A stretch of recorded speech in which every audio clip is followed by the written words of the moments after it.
이 작가 문희정의 라이벌.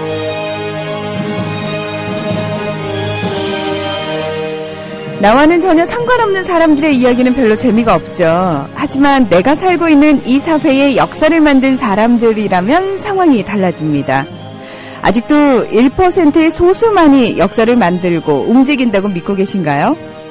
99%에 속하는 우리의 바로 이 순간의 삶이 후세들에겐 역사가 되고 이야기가 될 날이 올 거라고 믿어 의심치 않게 만드는 국민라디오 이 작가 문희정의 라이벌에 오셨습니다. 그리고 매 순간 살아있는 역사를 만들고 계신 분이죠. 팟캐스트 방송 EJ의 이동영 작가 함께 하셨습니다. 이 작가님 안녕하십니까? 네, 안녕하십니까. 네. 저번 주에 지각을 한 이동영입니다. 나 참. 방금 말이죠. 저번에 그 옛날에 그 진실가회 조사위원회 계셨던 고상만 씨께서 저를 보자마자, 저번 주에 지각하셨죠? 나 진짜 말이죠. 그래 내가 그냥 예 했습니다. 에이고 뭐 변명할 것도 그렇고, 네. 분명히 저의 잘못이 아니었다. 죄송합니다. 저는 3시쯤에 갑자기 오늘부터 3시부터 하는 거 아시죠? 이런 전화를 받았다는 거 말씀드리겠습니다. 2시 45분에. 3시나 2시 45분이나 그랬다. 그래서 제가 그 자리에서 그랬잖아요. 아니에요. 예, 저 때문에 그런 거라고 제가 너덜너덜하게. 예, 그렇습니다. 네. 이 작가님 혼자 여름이에요? 어제 뉴스를 보니까 말이죠. 네. 오늘 그냥 반팔티 입고 나가도 된다고 그렇게 나오더라고요. 근데 내가 잘못 봤어. 그 경북이랑 경남 쪽만 그렇다는 걸. 거기 무슨 28도더라고요. 잘못 보고 서울도 그런 줄 알고.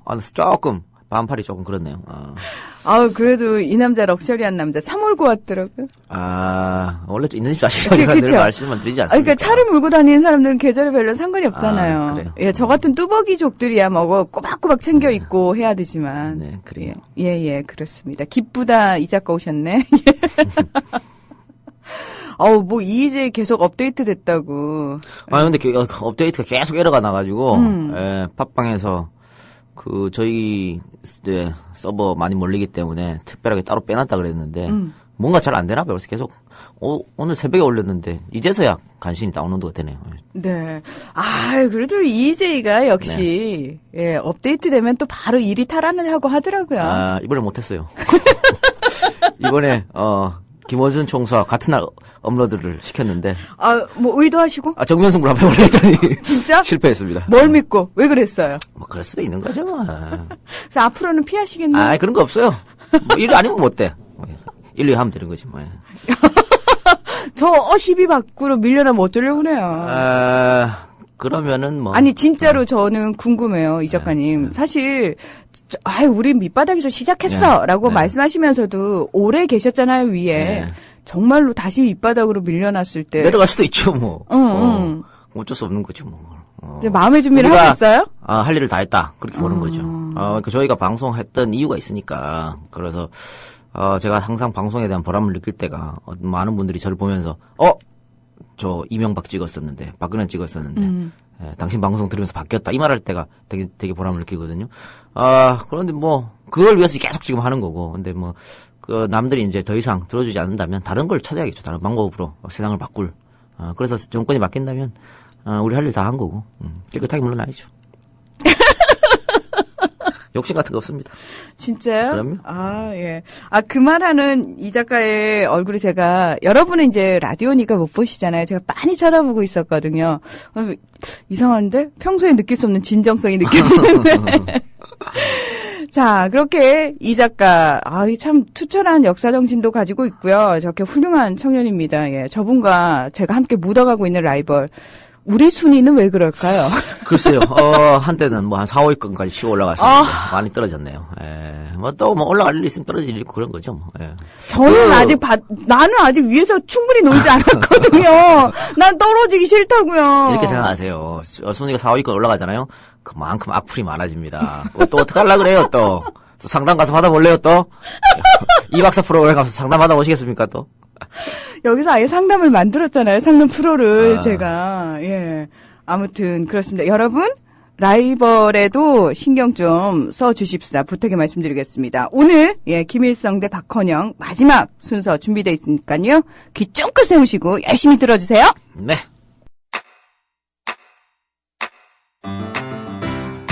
국민라디오 지지하는 4가지 방법 아시나요? 다운로드하기, 별점 주기, 댓글 달기, 구독하기. 국민 라디오를 보다 많은 이들에게 전할 수 있는 가장 손쉬운 방법. 다운로드하기, 별점 주기, 댓글 달기, 구독하기. 잊지 마세요. 다운로드하기, 별점 주기, 댓글 달기, 구독하기. 이 작가 없는 팟캐스트는 생각할 수가 없고 상상할 수가 없죠. 예, 라이벌 없는 국민 라디오도 저는 상상하기 싫어졌으면 좋겠다라는 욕심을 자꾸 부리게 돼요. 개편 때마다 살아남네요, 어떻게. 네. 내가 길을 쓰고 살리려고 난리를 치는데 저 사람이 지금. 아, 그렇군요. 아닙니다. 예, 이 작가 힘으로 버티고 있는 거고요. 자, 오늘이요, 태양절. 네. 예, 태양절이더라고요. 오늘 태양절입니까?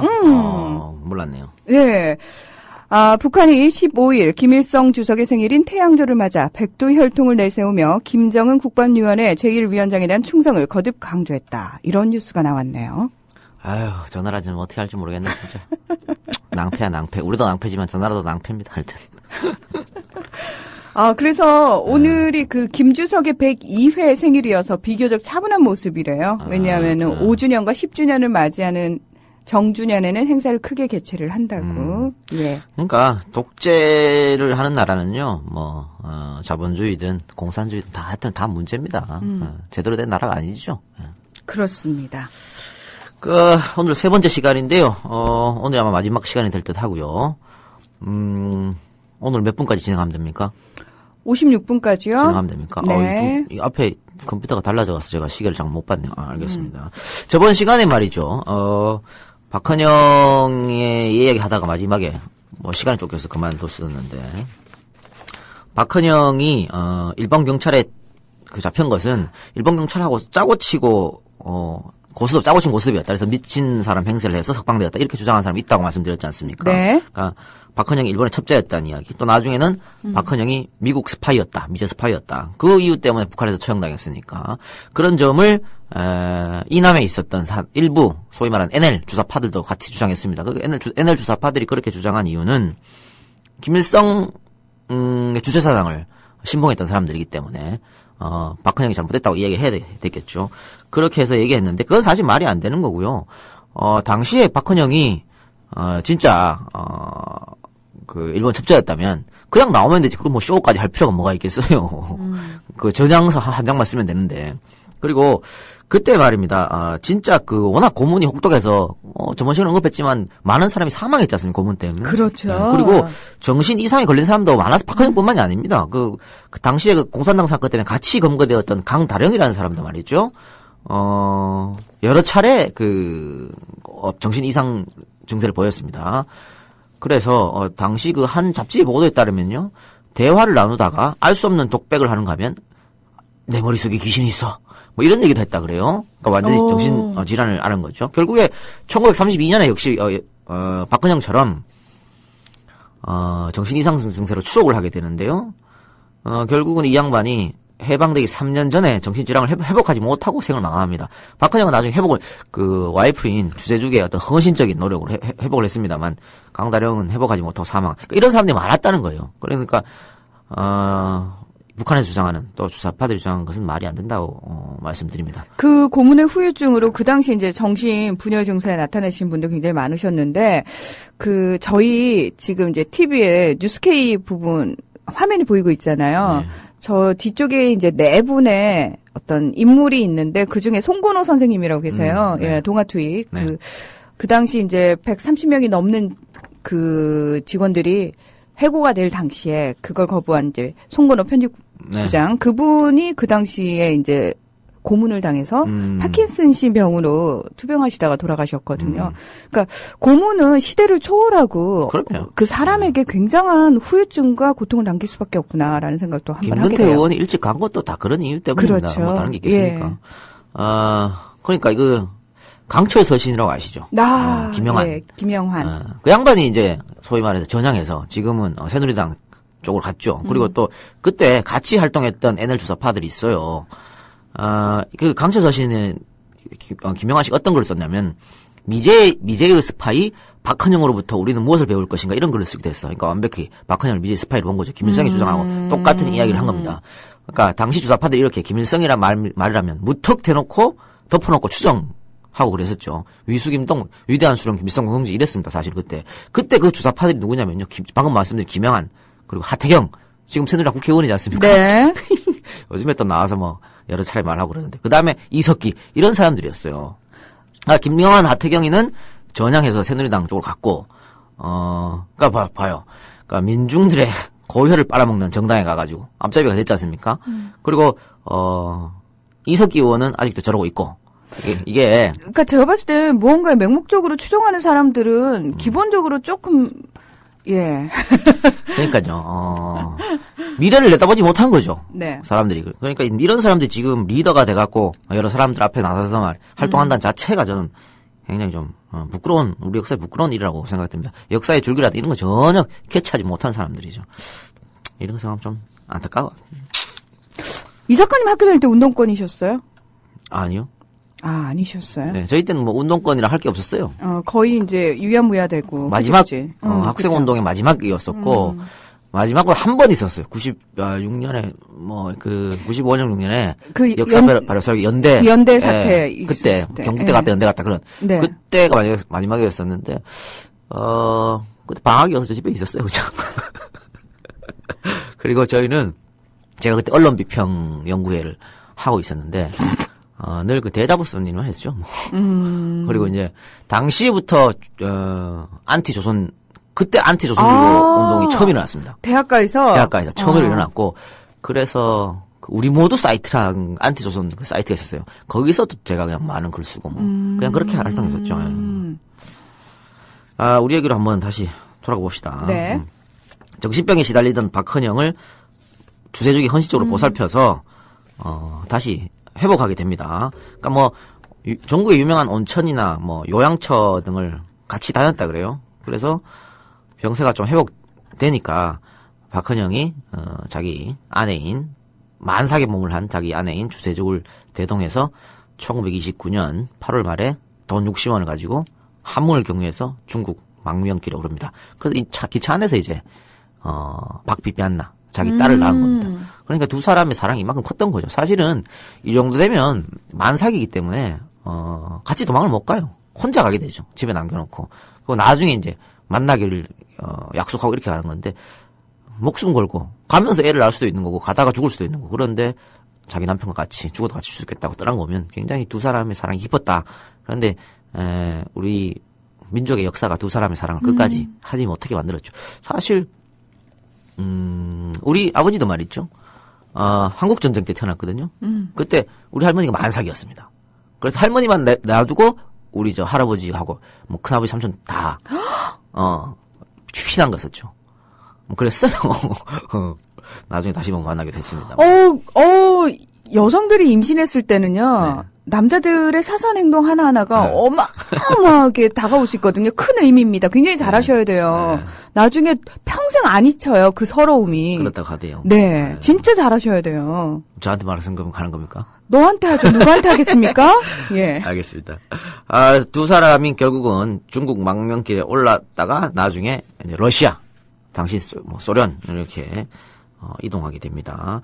그리고 박헌영이 이제 모스크바에서 국제 레닌학교 또 부인 주세죽은 동방 노력자 공산대학 입학하면서 이제 사당적으로 공부를 하게 되게 되는 겁니다. 그 주세죽의 사진이 올라왔었잖아요. 굉장히 지금으로 봐도 미인이 있고 네네. 여릿여릿해 보이는데 굉장히 강단 있고 멋있는 여성이었네요. 독립운동가였으니까요. 네. 그래서 뭐 그럴 수밖에 없었다고 보고요.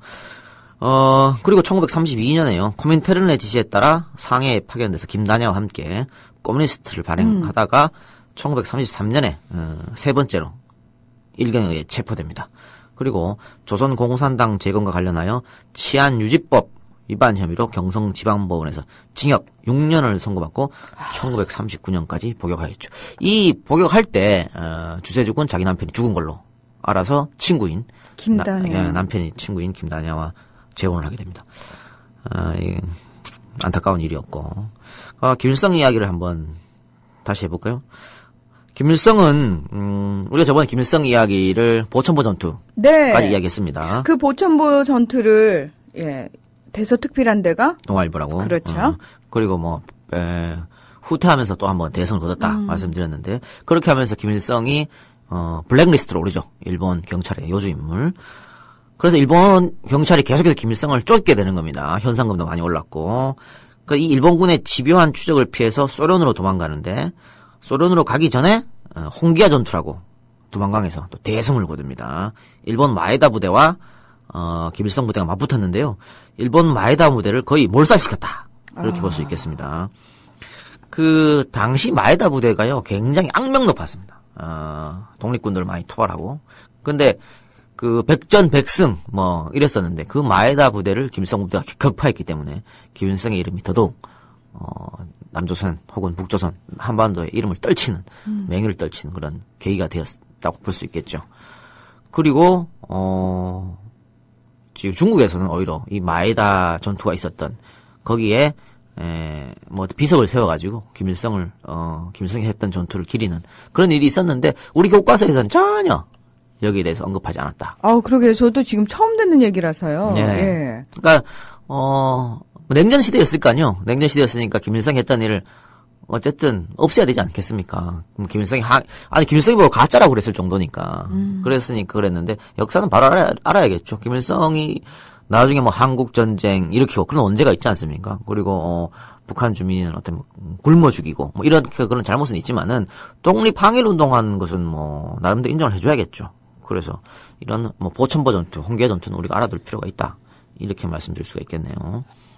근데 1940년대 들어서요, 일본군의 적극적인 동북항일연군 토벌이 이어집니다. 그리고, 그 만주에 있던 지도자들이, 동북항일연군 지도자들이 거의가 전사함으로써 괴멸 상태에 들어갔다.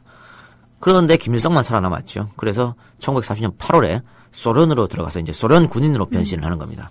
소비에트 연방 극동군 88여단, 우리 그냥 88여단이라고 하는 건데, 거기에 들어가서 제1지대장을 하게 되는데, 김일성, 김책, 최용건, 이 세 사람이 만주 항일 유격 때 트로이카라고 불렸거든요. 네. 그래서 아마 세 사람이 다 여기 소련군에 배속됐다. 이렇게 보여집니다. 그리고 이제 해방이 됐지 않습니까? 해방이 되고, 김일성이 기선장군처럼 원산항을 통해서 귀국을 하게 되는 겁니다. 9월 달에, 8월 10월 날 해방이 하고 한 달 뒤인 9월에 귀국을 했습니다. 그리고 22일 날, 그러니까 원산에 9월 19일 날 귀국을 했고 22일 날 평양에 도착했는데 이때 김일성의 자격이 바로 소련 육군 대위였습니다. 소련 육군 대위로 자격으로 귀국했고 곧바로 소령으로 진급했었죠. 진급하고, 네. 그리고 아마 여러분들 다 아실 텐데요. 10월 14일 평양에서 7만여 명의 군중이 참여한 가운데 조선 해방 축하 집회가 열렸는데 이 자리에서 처음으로 김일성이 북한 인민들 앞에서 모습을 드러내게 됩니다. 사람들이 굉장히 많이 모였죠, 그날. 그러니까 그 전부터 김일성 장군에 대한 어떤 유명세, 그렇죠. 인기가 있었다는 얘기잖아요. 엄청나게. 그러니까 아까 얘기한 대로 뭐 홍기아 전투 이런 것 때문에 야 누군데 김일성이 과연. 그러니까 되게 신기한 게요. 그 당시에 뭐 SNS가 있었던 것도 아니고 인터넷이 발달했던 것도 아닌데 어떻게 소식은 또 더 빨랐어요? 입소문이죠. 동성계 입소문 아니겠습니까? 그러니까 입소문 정말 장난 아니었던 것 같아요. 그렇게 해서 사람들이 많이 모였는데 여기서도 김일성 가짜라는 이야기가 나옵니다. 여기서는 왜 김일성 가짜라는 나오냐면 너무 젊어. 그러니까 그 김일성 장군, 그죠? 막 백마 타고 흰수염을 막 휘두를 줄 알았는데 뭐 너무 젊은 사람이. 아까 고상만 보좌관이 우리 이동영 작가 방송으로 목소리만 들을 때하고 다르다고. 굉장히 나이 많을 줄 알았는데 실제로 보니까. 그러니까 그런 것들 때문에 뭐 또 당시에 그 김일성이 얼굴이 팽팽하고 김일성 저번에 또 잘생겼어요. 꽤. 그래서 사람들이 그래서 김일성 가짜를 이야기하지 않았나 싶습니다. 그게 나중에 또 한국 역사학자들이 김일성 가짜를 썼던 이유가 하나가 됐었죠. 이유가 되는. 네. 그리고 그의 연말에 이제 김일성을 제외한 다른 북한의 파벌들, 조선의용군 간부들, 김두봉, 최창익, 한빈, 허정숙, 무정 이런 사람들이 들어왔고 이게 이제 이 사람들을 연합파라고 하죠. 네. 근데 이 사람들이요, 귀국하지 않은 연합파들은 거의 중국에 남아서 국공대전에 참여합니다. 중국에 국공대전에 참여하는데 그들의 인원이 한 12만 명 정도 됐다고. 엄청나네요. 그 당시에. 그러면서 그 사람들이 국공대전을 겪으면서 실전 경험을 쌓게 되는 거죠. 그리고 그 사람들이 나중에 한국전쟁 할 때 한국으로 넘어옵니다. 그러니까 그 12만 명이 엄청난 힘을 발휘하는 거죠. 김일성한테 어깨에 엄청난 힘을 실어주게 되는 겁니다. 그러니까 우리가 처음에 엄청나게 밀렸지 않았어요. 남한군이. 한국 군대가 전쟁하자마자 뭐 밀린 것도 아니고 뭐 그냥 후퇴죠, 뭐. 한번 싸워보지는 못하고 후퇴했는데, 그게 이렇게 전쟁 경험이 많은, 풍부한 이 연합파들이, 앞에 서서 앞장서서 내려왔기 때문에 그런 게 아닌가 싶습니다. 그러니까 저는 제일 조금, 이해가 안 되는 부분이 뭐냐면, 아까, 만주 항일 유격대 트로이카, 김일성, 김책, 최용건 얘기 하셨잖아요. 네. 예. 이 당시에 뭐, 김일성 장군도 워낙 유명했겠지만, 네. 뭐, 김일성만큼이나 유명한 사람들이 꽤 많았을 거란 말이죠. 많죠. 예. 능력자들 정말 많았을 텐데, 어떻게 김일성이 그렇게 딱 부각할 수 있었을까? 소련의 힘이죠. 그러니까 어쨌든 소련하고 연이 닿은 것도 김일성의 능력이라고 볼 수 그렇죠. 있는 부분이잖아요. 그러니까, 예. 방금 말씀하신 것처럼, 뭐, 김두봉이라든가, 최창익, 뭐, 많았죠. 네. 무정장군이라든가, 네. 김책, 박헌영, 많았는데, 김일성이 이렇게 자신의 힘을 발휘할 수 있었던 건 역시 소련의 힘이 컸다. 그러니까 소련의 힘이 컸는데 중요한 거는 정세를 읽을 줄 알았다라고 얘기를 해야 될까요? 그것도 그렇고요. 소련이 이제 의도적으로 김일성의 항일 빨치산 유격대를 키워줬죠. 그리고 연안파를 말씀드렸는데 연안파들이 이북으로 들어왔을 때 무장해제 당했거든요. 네. 자신이 갖고 있던 뭐 총 무기들 다 빼앗겼어요. 그런데 김일성의 항일 유격 빨치산 부대는 무장을 하고 있었단 말이에요. 그러니까 소련이 그 김일성을 택한 이유가 있었겠죠. 그러니까 소련은 애초에 우리 잘 알겠지만 조만식 선생, 네. 조만식 선생에게 정치를 맡기려고 그랬습니다. 그런데 조만식이 그를 거부했죠. 거부했고 결국은 조만식은 나중에 숙청당합니다. 소련에 의해서. 거부하니까 대신에 내 마음대로 움직일 수 있는 사람을 누구는 거 받고 그걸 아마 김일성을 택한 것 같아요. 그럼 박헌영은 왜 아니었냐? 네. 박헌영은 철저한 이론가였거든요. 그러니까 머리가 이게 똑똑한 사람이었고 또 투쟁가였고 혁명가였고 박헌영이 소위 말하는 매파라고 할 수 있죠. 그러니까 자기 마음대로 뭔가 하려고 하는. 그러니까 아마 소련의 생각에서는 꼭두각시가 필요하고 그런 것 같았어요. 그러니까 박헌영보다는 김일성이 내 마음대로 하기가 쉽겠다고 아마 생각할 수도 있었던 것 같아요. 소위 말해서 조금 단순 무식한 느낌의. 그렇죠. 그래서 제가 저번 시간에 말씀드렸지만 뭐 연안파도 있고 김일성 빨치산 유격대도 있고 소련파도 있었고 또 남로당파도 있었지 않습니까? 그런데 김일성 빨치산 유격대들이 싸움만 할 줄 알았지 행정을 못했다. 그렇죠. 전혀 브레인이 없었잖아요. 그러니까 그래서 네. 아마 소련이 선택할 조건이 되지 않았나 이렇게 보이네요. 머리 필요 없어? 우리가 시키는 대로만 그렇죠. 해? 예. 그렇게 했다고 보여주고요. 이제 나중에 뭐 결국은 박헌영이 졌죠. 김일성하고 싸우면서. 결국은. 예, 네. 원래 이때까지만 해도 김일성보다 박헌영의 힘이 훨씬 좋았어요. 훨씬 셌죠. 조선공산당 장수였으니까 훨씬 셌는데 이때부터 조금씩 위치가 바뀌게 되는 겁니다. 그 이야기는 조금 이따 하기로 하고요. 다시 박헌영 이야기를 한번 가봅시다. 자, 39년까지 감옥에서 6년 동안 감옥생활을 했다고 그랬습니다. 그리고 출감을 하게 되는데 출감 후에 역시 일제가 삼엄한 감시를 하겠죠. 일제시대였으니까. 그 삼엄한 감시 속에서도 박헌영은 조선공산당 재건을 위해서 움직였다. 그리고 경성콤그룹의 지도자로 활동했는데 경성콤이 경성 커뮤니스트라고 하는 거죠. 네. 유명한 건데 경성 커뮤니스트 그룹 지도자로 활동했고 이때쯤에 창씨개명을 거부하게 됐다 그래요. 이런 거 뭐 요즘에 어떤 사람들은 말이죠. 박헌영을 박헌영의 독립운동도 아니다. 그러니까 그 사람은 공산주의 활동을 위해서 한 거지 조국의 독립을 위해서 일한 게 없다. 이렇게 폄하하는 사람도 있는데 이게 창씨개명을 거부한 거라든가 다른 이유 보면 충분히 독립운동 의지가 있었다. 민족 자주의 의지가 있었다고 보여집니다. 그리고 해방이 됐지 않습니까? 네. 해방이 되는데 이제 여운형 선생이 건준을 건국준비위원회를 설립합니다. 그리고 박헌영은 이 건준을 자신의 공산당의 활동 무대로 삼기를 원했습니다. 그래서 자신의 계파를 건준에 많이 가입시키죠. 이거 왜 그랬냐면요. 당시 해방 이후에 여운형 우리 국내 정치자들 가운데 1위였습니다. 여론 네. 지지도도 1위였고 그렇죠. 미 군정이 애초에 여운형을 지도자로 선택하려고 했던 마음도 있었습니다. 맞습니다. 그래서 미리 언지를 줬죠. 줬죠. 예. 그리고 일본이 패망하면서 제일 먼저 접촉한 사람도 바로 여운형이었죠. 그러니까 우리 살려달라. 우리가 그냥 일본으로 가는데 피해 없이 갈 수 있도록 당신이 도와달라. 그러면 우리 치안권을 당신에 넘기겠다. 이렇게 했을 정도로 여운형은 일본, 미국도 조선 민중들의 엄청난 지지를 받았습니다. 그렇죠. 그러니까 남에서 여운형, 북에서 조만식. 그렇습니다. 네. 그래서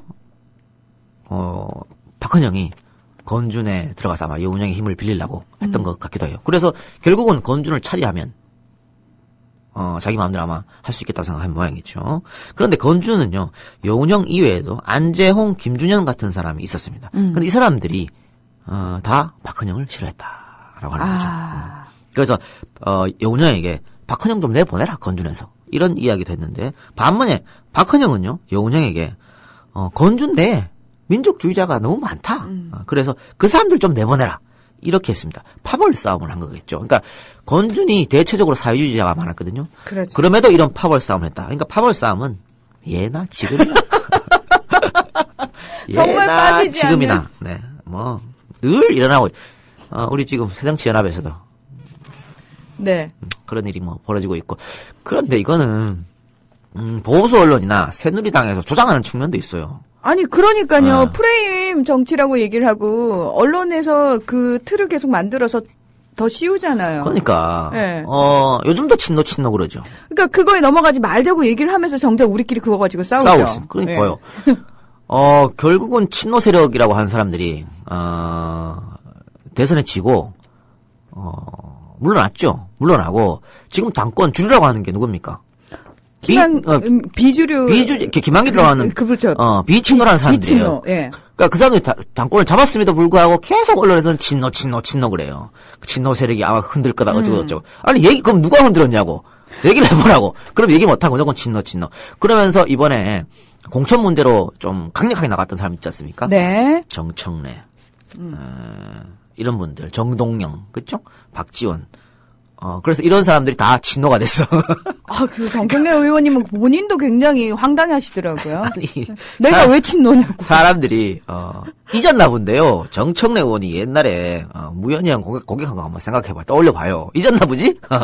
그래, 정동영 의원은 안 그랬습니까? 박지원 의원은 어땠는데? 박지원 의원은, 무현이형 때문에 감옥까지 간 사람이. 이 사람들 근데 다 그냥 친노래. 어쨌든 뭐냐면, 이게 그 프레임을 씌우는 거예요. 무조건 그렇죠. 뚝 떼가지고, 니네 무조건 친노가 한 거야. 이런 식으로. 그래서 뭐, 안철수 의원 측이 아니면 다 친노다. 김한길 의원 측이 아니면 친노다. 이런 식으로.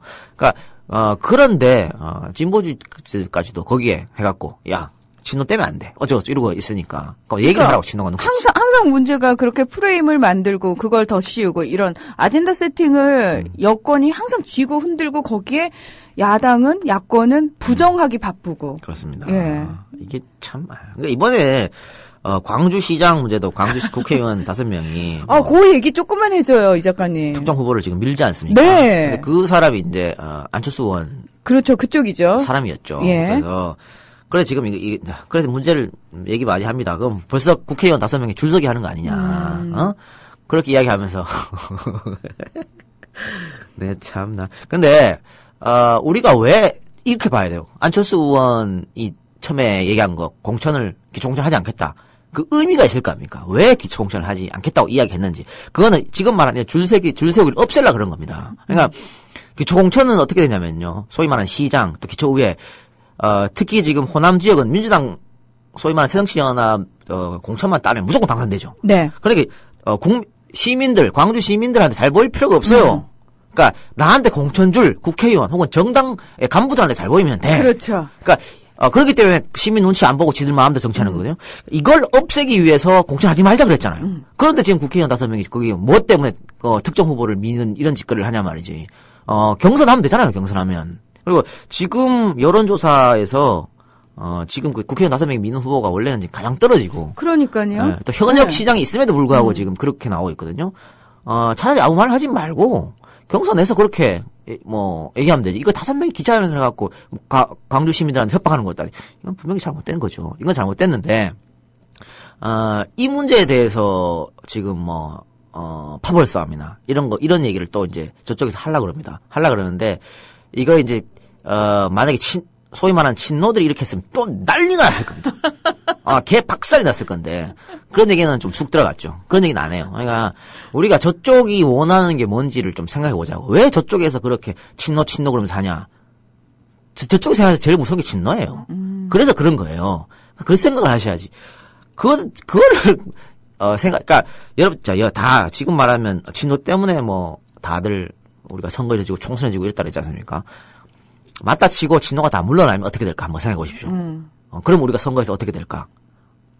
상당히 어려워질 겁니다. 그때는 아마 또 다른 프레임을 만들어가지고 공격하겠죠. 뭐 때문에. 그러니까 저기들 저쪽 사람들이 주구장창 헤쳐먹으려고 하는 거기에 지금 다 그렇죠. 넘어가서 이렇게 하는 거는 너무 아쉽고요. 지금이라도 그래. 지금 저 안철수 의원이 어떤 사람들이 만약 안철수 의원 이번에 간도해야 된다. 자존심도 없냐. 그것도 노리는 거지. 그것도 분열을 척도하는 짓이고 안철수 의원이 이번에 자기 고집 꺾고 그렇게 국민들이 그 뜻이라면 당원의 뜻이라면 하겠다. 그래서 사퇴 안 한 건 저는 너무 잘한 행동이라고 보고요. 문재인 의원도 내가 도와주겠다. 그죠? 당연한 거지. 국회의원이고 민주당 국회의원, 새정치의 국회의원이고 당원으로서 한 사람이 당원으로서 당연히 도와주는 건 맞는 겁니다. 그래서 이제 힘을 합해서 박원순 시장, 그죠? 또 문재인 의원, 안철수 의원, 소위 말하는 다 차기의 대권 주자들 다 힘을 합해가지고 도와줘야 되는 거죠. 그렇게 해서 똘똘 뭉쳐서 해나가야 된다고 봅니다. 지금 손학규 의원이 이번 광주 공천 문제로 한번 또 쓴소리를 했어요. 네. 그건 뭐냐면 손학규 의원도 개파가 있지 않습니까? 그것 때문에 계속 안철수 의원하고 밀월관계를 유지했었는데 계속 그럴 수는 없어. 그 자기 할 말을 하는 거죠. 그러니까 비판할 땐 비판하고 힘을 합칠 땐 힘을 합치고 그렇게 나가는 것이 올바른 당내 민주주의지. 무슨 이런 이번에 기초의회 공천 이거 반대했다고 전부 다 뭐 안철수 의원이 친노에 밀렸다. 이런 식으로 해서 분란을 조성하는 건 해서는 안 된다. 잘못한 거 잘못했는데 비판하고 잘한 건 잘한 거 칭찬하고 그러면서도 결국은 하나로 뭉쳐서 가야 이길 수 있지 않겠습니까? 새누리당이 정말 저렇게 똘똘 뭉쳐서 대항하는데 우리는 다 분열해서 어떻게 이길 수가 있겠어요? 그 문제는 우리가 다시 한번 특히 우리 지지자들이요 다들 너네 왜 그러냐 뭉쳐라 분열하지 마라 개파 싸움 하지 마라라고 하면 할 수 없어요. 근데 우리 지지자들조차 다 갈라졌으니까. 그거 너무 문제예요. 예. 그래요. 그러니까 건국준비위원회 얘기에서 여기까지 왔네요. 그렇습니다. 여운형 선생 얘기하다가. 그러니까 그때나 지금이나 다른 게 없으니까 그런 겁니다. 그러니까 결국은 말이죠.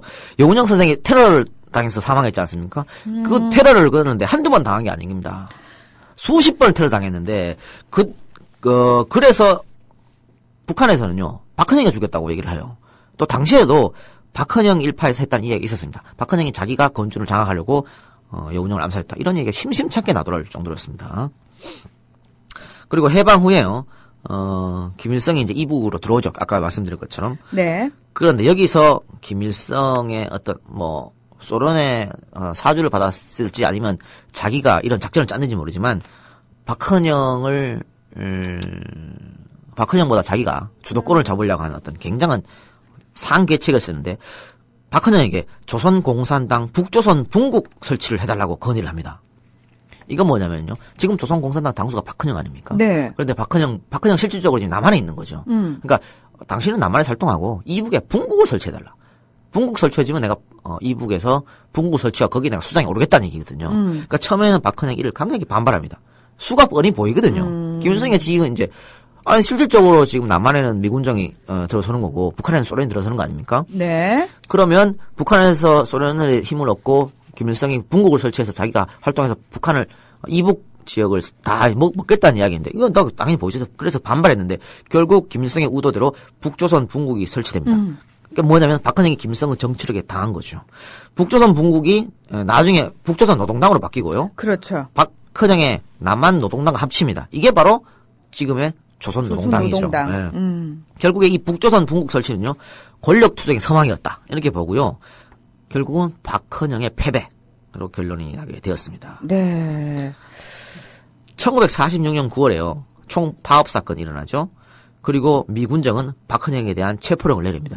9월에 있던 총파업, 이거 이제 노동자들이 한 파업인데 여기에 좌익 세력, 박헌영이 사주를 했다 보는 거죠. 그래서 체포령을 내렸고요. 이 총파업 사건 여파로 10월 대구 폭동 사건이 일어납니다. 이거 대구 폭동이라고도 하기도 하고 10월 항쟁이라고도 하고 중립지역에서는 그냥 10일 사건이라고도 하기도 합니다. 네. 근데 이거는 그러니까 우익 지역에서 바라볼 때는 폭동이죠. 빨갱이들이 일으킨 폭동이고 좌익 측에서 바라볼 때는 항쟁. 왜냐하면 당신의 미 군정이 이 쌀 배급을 제대로 하지 않았습니다. 대구 사람들이 먹고 살 길이 없는 거예요. 사람들이 밥은 먹여줘야 될 거 아닙니까? 그래서 밥 달라고 한 게 바로 대구 폭동이거든요. 이모군란하고 비슷하다. 그래서 이거를 이제 혁명 세력 이렇게 네. 보기도 합니다. 항쟁, 민중 항쟁이라 보기도 하죠. 그렇게 하기도 하는데 우린 중립을 합시다. 11 사건. 11 사건. 근데 대구 폭동이라는 말이 훨씬 더 익숙한 거 보니까. 우리 교과서에서 그렇게 배웠으니까요. 네. 그러네요. 네. 그러니까 그래, 대구 폭동을 합시다. 빨갱이를 일으킨 이 대구 폭동 사건에 바로, 박정희의 형. 박정형, 박상희가. 연루됐었죠. 연루가 됐었죠. 그리고 이 사건으로 사망을 했죠. 경찰에 총 맞아 사망한 거고. 네. 그리고 박정희가 결국은 이 사건 때문에 남로당에 가입하게 된 거고. 그렇죠. 남로당에 가입해서 이제 군내에 들어가서 남로당 사람들이 군인들을 많이 가입시키려고 자기가 많이 노력했고 결국은 그 사람들 나중에 다 불어가지고 다 사형시키게 만들고 그렇죠. 지는 빠져나오고 그랬던 사건이었습니다. 어쨌든 간에 그 11 사건은 좌익 세력이 주도해서 일어난 사건이죠. 그러니까 역시 박헌영 이때 또 미군정은 이 사건에도 박헌영이 배후에 있을 거다 생각해서 박헌영을 잡으려고 많이 노력했습니다. 무조건 다 박헌영 때문이다. 박헌영이 조선공 선당 당수였으니까. 그리고 박헌영이 이 사건 때문에 무슨 관에 들어가서 그 사람. 위장에서 북으로 넘어갔다. 월북했다는 그런 얘기 있죠. 있었죠. 그리고 그러다가, 남북 협상이 있었을 때, 박헌영이 이북으로 가서 완전히 놀라앉습니다. 이후에 내려오지 않게 되는 거죠. 그리고 김일성과 같이 스탈린을 만나고 온 박헌영은 그때부터는 2인자의 삶을 시작합니다. 스탈린이, 김일성을 1인자로 인정하게 됐다. 만나고 나서. 그렇게 보여지는 거죠. 그러니까, 스탈린을 여러 차례 만났는데요. 역시 한국전쟁 할 때도 전쟁 한번 하게 달라. 허락 맡으러 간 거죠. 스탈린한테. 그런데 세 명이 같이 만난 것도 있고요. 김일성과 김일성과 스탈린 단독 면담하는 것도 있습니다. 그만큼 스탈린이 김일성한테 힘을 실어줬다. 만약에 레닌이 사망하지 않고 그대로 권력을 잡고 있었으면은, 스탈린이 아니라 레닌이었다면은 좀 상황이 달라지지 않았을까라는 생각을 저는 얼핏 했었거든요. 그러니까 스탈린도 그런데 스탈린도 전쟁을 방금 반대했어요. 한국 전쟁을 처음에는. 그런데 김일성하고 박헌영이 계속 찾아가서 전쟁 좀 해달라. 그렇게 얘기하니까 미국은 한국 전쟁에 개입하지 않을 거다. 이런 얘기 막 했거든요. 그러니까 스탈린이 미국이 개입할 걸 두려워해서 반대했는데 김일성과 박헌영이 가서 탈린이 형 아니라고. 미국 개입 안 한다고. 그리고 박헌영은 탈린이 형한테 뭐라 했냐면 전쟁이 일어나면 한 20만 명 정도 되는 빨치산 이 사람들이 남쪽에서 준비하고 있다고. 그래서 우리가 이길 거다. 이런 얘기를 자꾸 해가지고 결국은 스탈린이 오케이 했죠. 오케이 하고 또 마오쩌둥에게 모택동이가 또 모택동이 가서 도와달라고 했는데 모택동도 또 오케이 했어요. 오케이 하는 바람에 한국 전쟁이 일어나게 됩니다. 그래서 김일성과 박헌영은 한국 전쟁을 하면 반드시 자기들이 승리할 줄 알았죠. 그렇죠. 그런데 어디 세상 일이 지들 마음대로 다 됩니까? 안 되죠. 그래서 한국 전쟁 초창기에는 파죽지세를 밀고 나왔습니다만 유엔군이 개입하면서 이제 밀리게 되는데 그래서 이때부터 김일성과 박헌영의 갈등이 아주 증폭되게 되는 겁니다. 둘이 한판 붙었다고 그래요. 1950년 11월 7일이죠. 그러니까 이제 낙동강까지 내려갔다가 연패를 해서 인천 상륙작전 있고 계속해서 이제 도망가 나오는 겁니다. 서울을 우리 9.28 수복이라고 그랬죠. 네, 9월달에 서울을 수복했으니까 지금 11월달이면 거의 압록강까지 밀렸을 때입니다. 이때 밀렸을 때 임시로 설치한 진에서 두 사람이 한번 맞붙었다 그랬는데 김일성은 말이죠. 전쟁이 이렇게 열세를 몰리게 된 것에 대해 박헌영 니 때문이다. 책임이라고. 그러면서 잉크병을 집어던졌다. 두 사람이 술에 취해가지고 그렇습니다. 말싸움을 심하게 했다 그러는데 먼저 김일성이 그렇게 소리쳤다 그래요. 박헌영, 네가 전쟁하면 20만 명이 들고 일어난다며. 다 어디 갔어? 그 사람 다 어디 갔어? 이렇게 하는 거고 박헌영은 반대로 아니 김일성 니는 어떻게 낙동강의 군대를 다 보내가지고 작전을 이렇게 잘못 짜가지고 우리가 후퇴할 때 완전 동안에 든 쥐가 돼갖고 이게 당하게 만들었냐. 그러니까 이렇게 패전의 책임이 나만 있는 게 아니다. 이렇게 이야기했다고 합니다. 그러니까 김일성이 흥분해가지고 욕설을 하면서 전쟁이 잘못되면 나뿐 아니라 당신한테도 책임이 있다. 이렇게 하면서 한판 붙었다 그럽니다. 그래서 이거는 역시 이 김일성이 전쟁의 책임을 박헌영한테 덮어씌우려고 한 거고 결국은 박헌영이 숙청당할 때 한 이유입니다. 전쟁에 대한 책임, 전쟁의 패전에 대한 책임을 김일성이 박헌영한테 몰아붙여갖고 그렇게 숙청했죠. 그래서 1953년 3월에 박헌영이 체포되죠. 체포되고 55년도에 재판을 받았는데요. 이제 당시에 같이 스파이 혐의 받았던 사람도 있습니다. 네. 이강국이라든가 이승엽이라든가 이런 사람들 이런 사람들이 이강국에게 언제 우리 라이벌을 상환합시다. 이것도 정말 가슴 아픈 사랑 얘기인데 하도록 하고. 우리 사랑 얘기 사랑 얘기. 네, 사랑 얘기 예, 좋아합니다. 저도 사랑 얘기 좋아합니다. 예. 사랑의 라이벌로 한번 합시다. 좋아요. 괜찮지 않습니까? 좋아요. 저 완전 사랑 고파요. 사랑의 라이벌, 삼각관계. 삼각관계. 우리 이 작가 삼각관계 또 되게 좋아하잖아요. 한번 라이벌로 엮어가지고 이야기 한번 하도록 하겠습니다. 어쨌든, 이런 스파이 혐의를 받은 사람들이요, 재판 끝나고 바로 처형됩니다. 바로 처형됐는데, 박헌영은 바로 처형되지 않았습니다.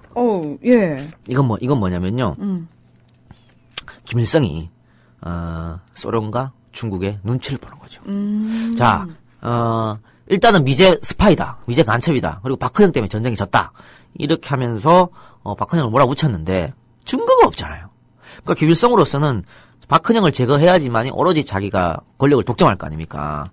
그래서 이제, 재판을 해갖고 모라를 묻혔는데, 소련이나 또 중국의 힘이 막강하니까, 그 사람들 눈치를 볼 수밖에 없어요. 증거는 없고. 그렇죠. 이건 전두환이 김대중을 죽이려고 그럴 때. 미국 눈치 보고. 똑같은 거죠.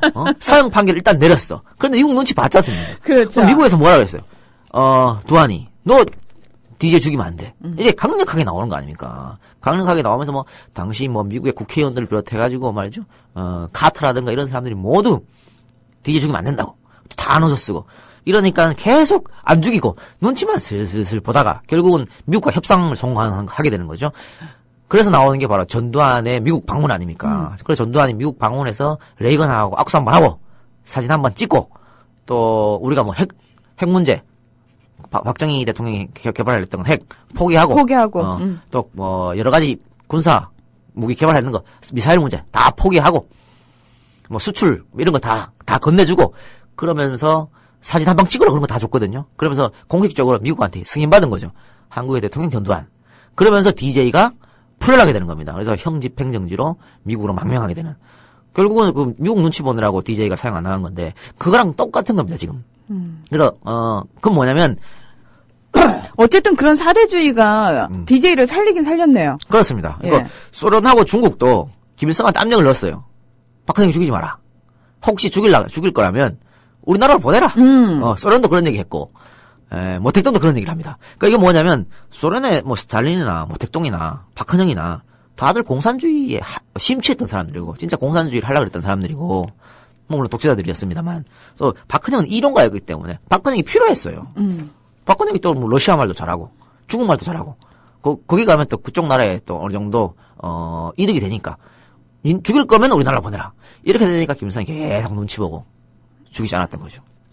그러니까 실제로 그 마르크스가 그 공산주의, 사회주의 세상을 이야기할 때는 소위 말해서 국가를 뛰어넘는 계급적 단합을 얘기를 많이 했었기 때문에 저는 박헌영을 살리려고 했던 어떤 중국이라든지 소련의 그 공산주의자들의 입장을 충분히 이해할 수 있겠거든요. 사실은 그런 의미에서는 그렇습니다. 그러니까 이것만 봐도 박헌영의 숙청은 증거 없이 권력 투쟁에 의한 누명이다. 이렇게 볼 수 있겠죠. 네. 근데 이렇게 눈치를 보다가, 결국은 김일성이 짜증나가지고, 너무 눈치 보는 게 짜증나서, 결국은 처형한 거죠. 처형했는데, 언제 죽었는지 우리가 확실히 모릅니다. 그러니까 1953년에 김일성에 의해서 남로단계 숙청이 감행이 됐죠. 그리고 네. 8월 3일 날 체포가 됐어요. 네. 그리고 1955년 12월 15일 미국의 첩자라는 죄목으로 사형을 언도받고 처형이 됐다라고 하는데 실제로 제가 찾아본 자료에 의하면은 1956년 7월 총살형에 처해진 것으로 알려져 있다. 이렇게 나와 있거든요. 네. 그러니까 예. 그런데 56년에 죽었다는 설이 가장 많은데요. 네. 그 몇 월 달에 죽었는 건 확실하지 않고 또 55년에 처형됐다는 설도 있고요. 그러니까 박헌영이 생물은 그러니까 죽은 날짜는 우리가 정확하게 알 수가 없습니다. 또 박헌영 북한에서는 간첩 혐의를 받았기 때문에 그렇죠. 더더욱 북한에서도 알려져 있지 않다. 이렇게 봐야겠죠. 그러니까 재판의 공식 명칭이 미제국주의의 고용간첩 박헌영, 리승엽 도당의 조선민주주의 인민공화국 정권 전복 음모와 간첩 사건. 와. 굉장히 거창하네요. 그러니까 제목이. 이승만이 그 자신의 정적, 조봉암 선생이라든가 이런 사람들을 간첩형으로 사용시켰지 않습니까? 네. 똑같은 거죠. 그러니까 남한의 독재자나 북한의 독재자나 다를 게 없다니까요. 아니 이승만의 뒤를 이어 정권을 잡은 독재자 박정희도 마찬가지 아닙니까? 민족일보 조영수를 사용시킬 때도 역시 간첩형을 씌워가지고 시켰고 뭐 인혁당 사건 다 간첩형을 씌워가지고 예. 죽인 겁니다. 지금도 간첩 사건이 제일 사람들한테 충격이 크지 않습니까? 핫하죠. 지금도 예. 뭐 말하는 간첩 아닙니까? 네. 우리 민족문제연구소에서 만들었던 백년 전쟁. 지금 그것도 지금 국가보안법으로 엮으려고 그러지 않습니까? 예, 이승만의 두 얼굴. 네. 일단 환장했는데 이번에 말이죠. 저희가 EJ 방송에서 최태민 특집을 했는데 국가보안법으로 엮이지 않을까 걱정이네. 아마 이 작가님 소원대로 들어가시는 거예요. 그러니까 사식 넣어줄게요. 그러니까 제가 최태민 특집 최태민만 언급하고 정윤회는 이야기 하지 않으려고 그랬거든요. 오. 그런데 정윤회까지 해버렸어요. 왜냐하면 정윤회는 살아있기 때문에 정윤회가 뭐 명예훼손을 할 수도 있을 것 같아요. 해랄까 아직까 뭐. 요즘 그분 딸 유명하시던데. 딸이고 뭐 딸 다. 네, 승마 국가대표 네. 발탁되셔가지고. 금메달 따겠지. 금메달 따기를 아시안 게임 나와서 금메달 따서 국기를 선양하시기 바랍니다. 근데 이게 그분이 이제 만약에 절 명예훼손을 걸면 네. 자기 또 장인을 또 사자 명예훼손을 같이 걸지도 몰라가지고. 에이. 그 500만 원 준비해 놓으셨어요? 준비해놓고 있습니다. 아니 근데 몰라 또 우리 또 검찰 측에서 국가보안법 측에서 실형을 선고할지도 몰라요. 뭐 그러지 않겠습니까? 이게 지금 웃으면서 할 얘기입니까? 괜찮아요. 예. 이런 좋은 경험했다 생각하지 뭐. 그러니까 이런 얘기를 하는 이 현실 참 그러니까 슬프다. 우리 저 대중형 때하고 무연형 때는요. 인터넷에서요. 어떤 이야기를 해도 전혀 문제가 없어요. 어제 이승환 씨가 와서 그랬어요. 여러분 생각해 보세요. 제가 정의롭게 살고 싶다고 말 한마디 했는데 그게 편집이 됐다는 거예요. 왜 정의롭게 살고 싶다는 말을 하는 걸 겁을 먹어야 되고 무슨 얘기를 하는 게 이렇게 겁을 먹어야 되냐. 여러분 잘 생각해 보시라고. 2000년대 초반에 우리 이랬었냐고. 기억해 보시라고. 예. 이승환 씨 나왔습니까? 예, 이승환 씨 어제 오셨는데 그 말씀하시는데 정말 사람들이 박수가 이렇게 절로 나오더라고요. 직접 인터뷰했어요? 아니, DD쇼에 저는 PD였죠, 담당 PD. PD였어요? 예. 동안의 이유를 한번 여쭤보시지. 탈모 문제는 어떻게 해결했나 그런 것도 한번 여쭤보고. 이 작가님이 여러분 있잖아요. 이 작가님이 궁금해. 진짜 피부가 좋으세요. 네. 더 좋아졌어. 근데 요즘 자꾸 이제 탈모 현상이 일어나서. 탈모 현상이 일어나는데 피부는 왜 이렇게 좋아지는 거예요? 글쎄 말입니다. 예. 이런 얘기를 자꾸 하니까 말이죠. 무슨 만담 방송이 이런 얘기가 나오는 겁니다. 나 진짜. 박헌영이 어쨌든 파월 싸움의 희생자 숙청에 당했다고 말씀드렸는데 잠깐 북한 계파를 이야기하면요.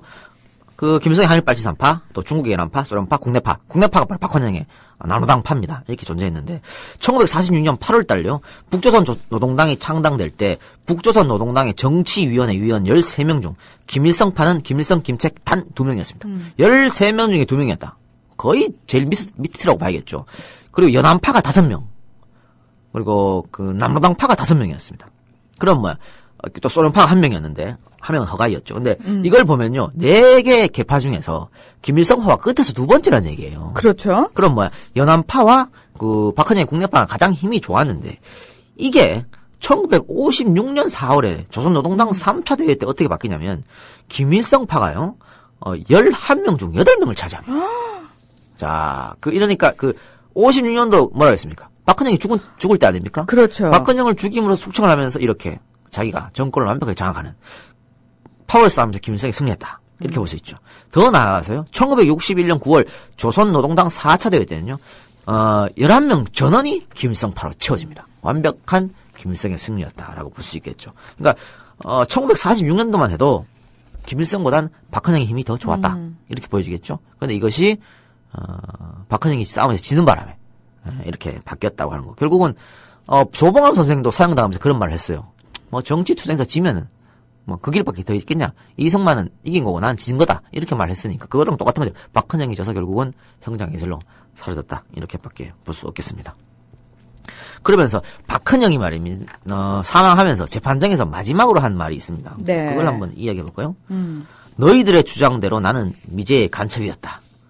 그러나 너희들이 주장하는 미제 간첩과 내가 주장하는 미제 간첩은 엄격히 다르다. 이건 오히려 이 재판을 조롱하는 겁니다. 여기서 말하는 야 그래 맞아 니네가 말하는 미제 간첩이다. 이건 진짜 미제 간첩이 아니고 그 오히려 재판장을 조롱하는. 그러니까 재판장이 뭐 물으면 그렇습니다. 이게 아니고 그렇겠지 이렇게 대답했다 그래요. 이게 뭐냐 니들이 원래 그렇게 짰잖아 나를 죽이려고. 그렇대로 해 이렇게 말하는 거죠. 그래서 나는 조국의 해방과 독립통일을 위해 미국인과 만난 것이지 결코 너희들이 말하는 간첩행위가 아니다. 이렇게 말합니다. 니네들 말대로 내가 미국의 스파이였다고 하자. 모든 것은 내가 주도했을 뿐 남로당 간부들은 전혀 책임이 없다. 이러면서 이제 나 이외에 남로당 간부를 살려줄 것을 요구하는데요.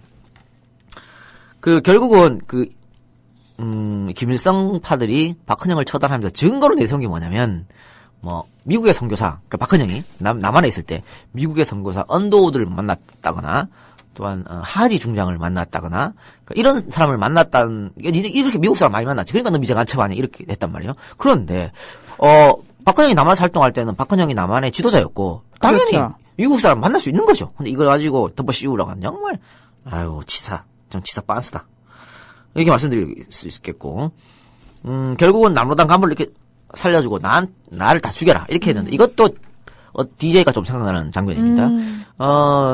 DJ가 그 80년 내라는 모 사건 때 마지막 공판 때 했던 이야기도 그거죠. 나는 그래 달게 사형 선고를 받겠는데 정치보복은 이제 없었으면 좋겠다. 그리고 내가 다 잘못했으니까 나는 살려주고 우리 동지들은 다 살려달라. 아니, 나는 죽이고 동지들은 다 살려달라. 이런 말을 했었거든요. 그러니까 역시 정치 지도자들 이런 면모가 필요할 것 같아요. 그래서 리더라고 하겠죠. 그렇죠? 나는 죽더라도 우리 내 동료들은 살려달라. 우리 저 정윤혜 씨는 고소하면 나만 고소하고 우리 이 박사 세작을 살려주시기 바랍니다. 와, 저는 바로 저를 간파하셨어요. 우리 이 작가 같으면은 나만 잘못한 거 아닌데 셋이 같이 아니다. 이럴 것 같은데. 잡아 넣으시기 바랍니다. 두 사람은. 진심? 그럼요. 예, 살려달라. 그렇게 꼭 해주시길 부탁의 말씀드리겠습니다. 그렇습니다. 예. 그렇게 얘기해서 그렇게 해서 남로당 간부를 용서해달라 그랬는데 결국은 에휴 다 축청당했죠. 김일성이 어차피 이 사람도 축청하려고 박헌영을 뭐라 였는 거는데 그거 뭐 박헌영 말대로 해주겠습니까? 그랬습니다. 결국은 그 조선 공산당 책임자였던 박헌영은 권력을 제대로 활용해보지도 못하고 이렇게 사망했다. 그런데 말이죠. 이렇게 자기 동지인 박헌영을 죽이면서까지 권력을 탐했던 김일성도요. 결국 94년에 사망했잖아요. 네. 그 뭐냐 권력을 유한한 게 아닙니다. 그렇죠? 무한한 게 아니라고. 무한한 게 아닙니다. 유한한 겁니다. 생각을 좀 하지 말으라고. 잘하셨습니다. 또 제가 이렇게 말 실수 한번 하면요. 그것도 물고 늘어지는 사람도 있어요. 권력은 영원하지 않다라고 하는 거고, 이거는 지금 북한의 정권을 잡고 있는 김정은 제대로 들었으면 합니다. 김정은에도 해당되는 겁니다. 권력은 절대 영원하지 않고. 우리 대통령이 박근혜 대통령도 벌써 1년 지났습니다. 얼마 안 남았어요. 언제까지 대통령 할 것 같지? 천만에 많습니다. 이렇게 말씀드리고 또 대통령 밑에서 지금 권력을 휘두르고 있는 그 십상시들 많지 않습니까? 소위 실세라고 하는 실세가 왜 이 정부는 실세가 뭐 이렇게 많은지 모르겠어요. 박지만, 그렇죠? 방금 말씀드린 정윤회, 김기춘, 또 그 문고리 비서실에 있던 그 사람들 한두 명이 아니야. 또 박지만의 와이프 그 사람까지 올케까지 실세라고 나와. 도대체 이놈의 정부에는 뭐 이렇게 실세가 많은지. 그리고 군내 누나한테 정말 누나라고 부른다는 윤상현. 네, 어쨌든 권력은 원하지 않다는 걸 오늘 결론을 하고 3편에서 마치도록 하겠습니다. 아쉽네요. 못 다한 말은 다음 편에 잠깐 언급해주고 다음 편에 들어가도록 하겠습니다.